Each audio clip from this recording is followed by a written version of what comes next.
গত ২৭ তারিখ মুখ্যমন্ত্রী মমতা বন্দ্যোপাধ্যায়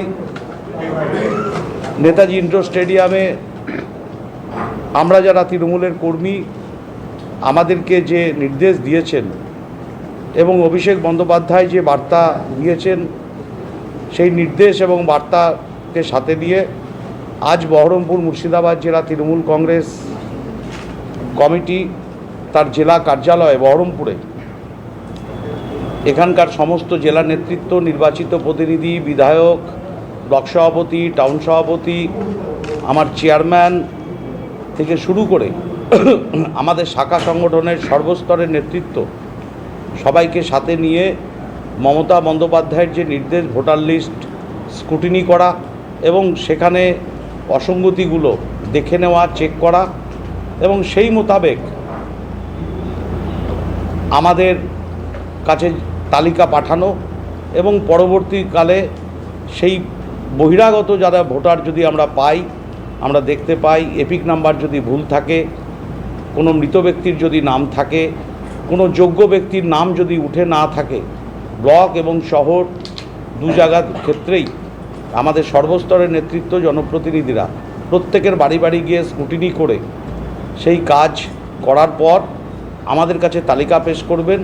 কোথাও কোনো অসঙ্গতি বা কোনো আগামী দিনে কোনো যদি কিছু কারোর নাম তুলতে হয়, কারোর নাম বাদ দিতে হয়, কোনো বহিরাগত ভোটার থাকে, এপিক নাম্বারের যদি ভুল থেকে থাকে, তার জন্যই আজকে জেলা কমিটির মিটিং আমরা এখানে আয়োজন করেছিলাম। সবার উপস্থিতির মধ্য দিয়েই আগামীকাল থেকেই, আজ থেকেই অনেক বুথে, এই মুর্শিদাবাদ জেলায় অনেক বুথে আজ থেকেই সেই কাজ শুরু করে দিয়েছে। আমরা আগামীকাল থেকেই সবাইকে আরও বেশি উদ্যোগ গ্রহণ করার জন্যে আজকের এই মিটিং থেকে আলোচনার মধ্য দিয়ে মমতা বন্দ্যোপাধ্যায়ের বার্তাকে, তার নির্দেশ কাজে লাগিয়ে কাল থেকে মাঠে আমরা আগামী কদিন থাকব। এর সাথে সাথে আমরা আগামী পরশুদিন উচ্চ মাধ্যমিক পরীক্ষার্থীদের শুভ কামনায় আমরা যেমন প্রতিবারের মতন ছাত্র যুবরা মাদারকে সাথে নিয়ে ভোটার লিস্টেও শাখা সংগঠনকে সাথে নিয়ে যেমন হবে, এক্ষেত্রে ছাত্র যুবরা মাদারকে সাথে নিয়ে ছাত্রছাত্রীদের শুভ কামনা, তাদের গার্জেনরা, অভিভাবকরা স্কুলের সামনে যাতে বসতে পারে, তাদের একটু জলের ব্যবস্থা করা, ফুল, জল, পেন দিয়ে তাদেরকে শুভ কামনা বা শুভেচ্ছা জানানো তৃণমূল পার্টির পক্ষ থেকে। এর বাইরে এই রমজান মাস মুর্শিদাবাদ জেলা, এখানে 4টে সাব ডিভিশন, বহরমপুরের মধ্যে টোটাল 5টা সাব ডিভিশন, তার সাব ডিভিশন হসপিটাল আছে, জেলা হসপিটাল আছে, রক্তের চাহিদা প্রচুর।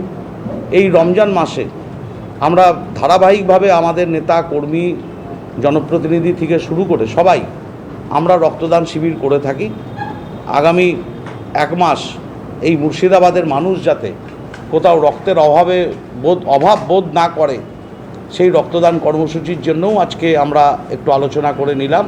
আগামী 1 মাস ব্যাপী এই মুর্শিদাবাদ জেলায় তৃণমূল কংগ্রেস করোনার সময় মানুষের পাশে যেমন ছিল, মমতা বন্দ্যোপাধ্যায়কে সামনে রেখে অভিষেক বন্দ্যোপাধ্যায়ের নেতৃত্বে এই রমজান মাসেও আমরা সেই রক্তদান কর্মসূচির মধ্যে আমরা থাকব। সেই আলোচনাও আমরা এখানে আজ করব। বন্দ্যোপাধ্যায় 27 তারিখে বলেছে 10 দিনের মধ্যে সমস্ত প্রক্রিয়া শেষ করতে হবে, স্ক্রুটিনির কাজটা শেষ করতে হবে বাড়ি বাড়ি গিয়ে। কারণ তারপর পবিত্র রমজান মাসের মাঝামাঝি আসবে, বাজার ঘাট অনেক কিছু আছে। হ্যাঁ, স্বাভাবিকভাবেই আমরাও বলেছি আগামী 5 দিনের মধ্যে মুর্শিদাবাদ জেলায় বাড়ি বাড়ি স্ক্রুটিনির কাজ করতে হবে। কারণ একটা বুথে তো একদিনে সম্ভব হয় না। সেই বুথের যারা বুথ কর্মীরা যাবে, 2 থেকে 3 দিন তাদের একটা বুথ মানে ভালোভাবে স্ক্রুটিনি করতে গেলে 2 থেকে 3টে দিন তাদের লাগবে, দিতে হবে। কারণ যখনই আমাদের কর্মীরা বাড়ি যায় তখনই আবার কারুর না কারুর কোনো দরকার হয়, প্রয়োজন হয়, রাস্তা, জল, আলো অনেক কিছু বলে, সেগুলোও আমাদের কর্মীরা যাতে শুনে নোট করে সে কথাটাও বলা আছে।